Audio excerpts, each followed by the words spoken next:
چې یو ډاکټر دی او هغه د خلکو علاج کوي او دیندار دی به څومره خیال ساتي، دی به د غریب خیال ساتي، دی به د عالم مولا خیال ساتي، دی به د سپینګیري بوډا خیال ساتي.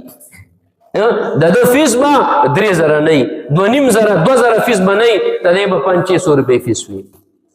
دا به ګوري چې دا مسلمانان غریبان دي، دی به چېرته نه اوس زه ځم او 2000 2500 فیس ډاکټرانو له ورکوم. یار څه به کوم؟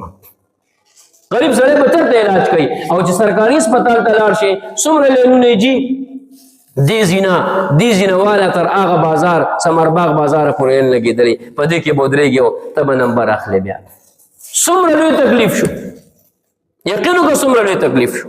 او پرایویټ چې لاړ شي نو درنه فیس واخلي 3000 روپۍ او درله د 500-600 روپو دوایي ولیکي، درله د 500-600 روپو ټسټونه ولیکي.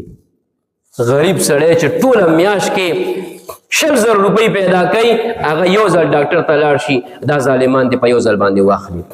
او دوایي کومه لیکي چې کومه دوایي کې د هغې کمیشن دی.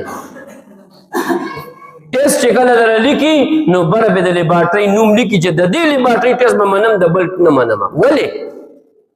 ولې د بل نه منې؟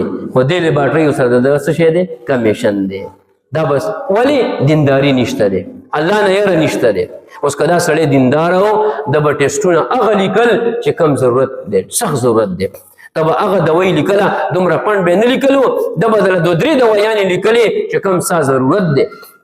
دومره پنډونه درله ولیکي نو هغه غریب مسلمان را رواني څه وکړي؟ غریب هغه بیا قرضو کې ډوب شي، پریشانه وي.